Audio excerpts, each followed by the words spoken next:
I'm Ashley Deem, Associate Publisher and Editor at Fantini Research, and we are here with Renato Ascoli, CEO of IGT Americas and Interactive. Thank you for joining us again this year. Thank you. And thanks to IGT for again sponsoring our G2E content. It's our pleasure. Well, Renato, there's been a lot of change at IGT over the last year with the sale of Double Down. Can you tell us a little bit about where the company is at and what IGT looks like moving forward in the next year? Yeah, sure. Well, first of all, yes, Double Down was something that we engaged to put in a different position, but we did not really exit the social space. So we were lucky to find someone who actually bought our very challenging business plan and came with a nice offer with a high multiple that we couldn't refuse, actually. But the nature of the agreement that we cut with W Gaming is as such that allow us to have a vested interest in their success. So we will be providing them good games, and the better the games, the higher the royalty we will be receiving.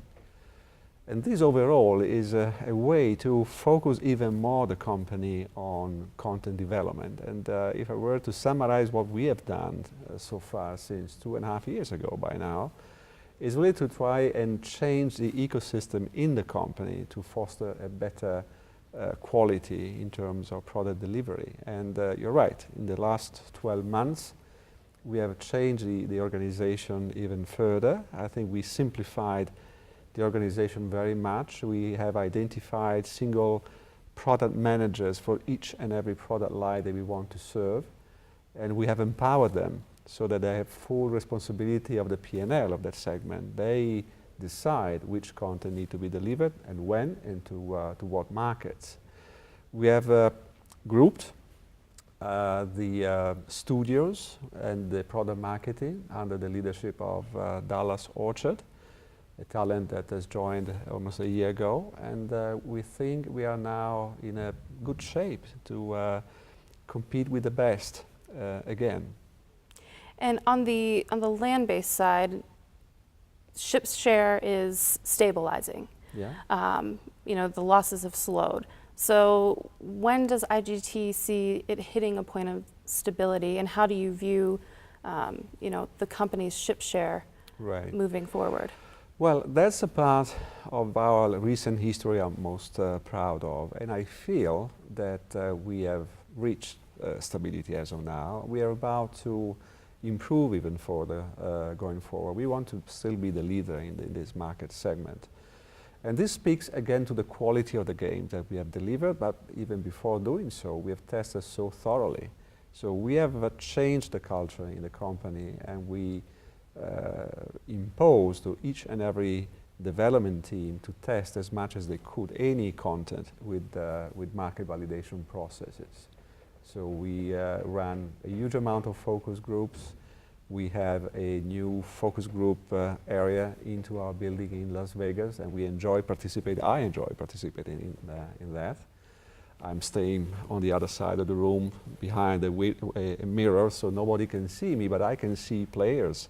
I can see their emotional reaction. I can see their faces. And we also have this, you may have heard of it, we have a test bank process in place.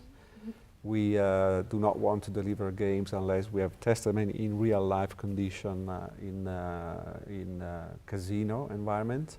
We usually wait for 90 days before we get to the final assessment. We take the last 30 days performance as a benchmark against floor average. At that point in time, we decide whether to launch a game to the market or to send it back to the studios, where they leave that for some refining and fine-tuning. So the result has been positive. Now we have a decent, I would say more than decent number of top-performing games in each category, and this is the result of all this process that we actually started 2 years ago. And on the same side, gaming operations, how do you view IGT's competitive stance in that area, both in terms of number of machines and daily win? Well, that's a very competitive area, as we all know, with very strong titles from every vendor in that area. So first of all, I would say I'm pleased to see that that segment that years ago was supposed to be shrinking is not shrinking. So apparently there is room for high-performing games in the North America casino market, which I'm pleased about. Competition is tough, but I think that is the area where we're bringing more innovation. And so we rely on innovation in terms of expanding our share in that segment. So 3D, as you heard, was initially a niche project within Spilo, and now is much more than a niche with the new IGT. We are bringing 4D solutions to the market this year. You will see new gesture recognition, air haptics, tactile experience that you can have. A bit scary, I would say. I had the opportunity to visit IGT's location a few weeks ago and got to see the Ghostbusters game and do the mid-air haptics. It's very cool technology. That's something that we are proud to bring to the market, even before other businesses ever had a chance to use that technology. So we're trying to innovate, as I said. We try to innovate to find new opportunities for growth, to grow our share, of course, but potentially grow the segment as well. And one area that you've been really successful in is stadium seat electronic tables. Can you tell me a little bit about what's going to happen with that segment of the business? Yeah, that's interesting. We have posed a lot of attention, management attention and investment recently. So we started with I would say, a normal cabinet. Now we have added a new landscape, high definition screen, a wider screen as well. But again, we are connecting tables together. We are offering the table to be connected to the PlaySpot solution we have, so that you can either play on that table or you can play from a bar, from a pool, and you're directly connected to the result that you can achieve on those tables. So we are creating opportunity for tables to interact with mobile mobile phones, that any technological device that a client could use on a casino floor. That's the kind of innovation that we're bringing there. And then, of course, we are about to launch a new cabinet. We have combining live dealer and with RNG solutions. So we are, I think, matching up and catching up with industry standards, but we are offering these new ways to interact with the game.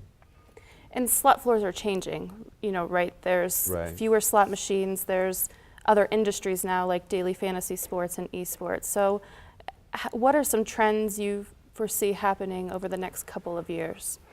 Hard to say. When I joined IGT 2.5 years ago, I heard everybody talking about skill games, virtual reality, how to attract millennials. I can say today that we will continue introducing innovation in that area to change the customer experience in a casino. I do not see all our customers very hot about adopting innovation, or at least disrupting innovation overnight. Therefore, I think we are now more focusing into progressive innovation. And as I said before, we think that allowing a player to interact with the gaming experience using his or her mobile phone is probably the turnaround opportunity that we all have there. So tomorrow the floor will open. Yeah. What is something that we have to see at IGT's booth? I would say yes, the 4D technology that you like so much is a must to be seen. I honestly would be more proud of the team if customers would come back and say that we have made a huge step up in the quality of the core video contents. That would be my hope, at least. Very good. Well, Renato, I think this has been your third year with us, so again, we appreciate you taking the time to sit down with us. Thank you. You're my lucky charm. Thank you. Thank you.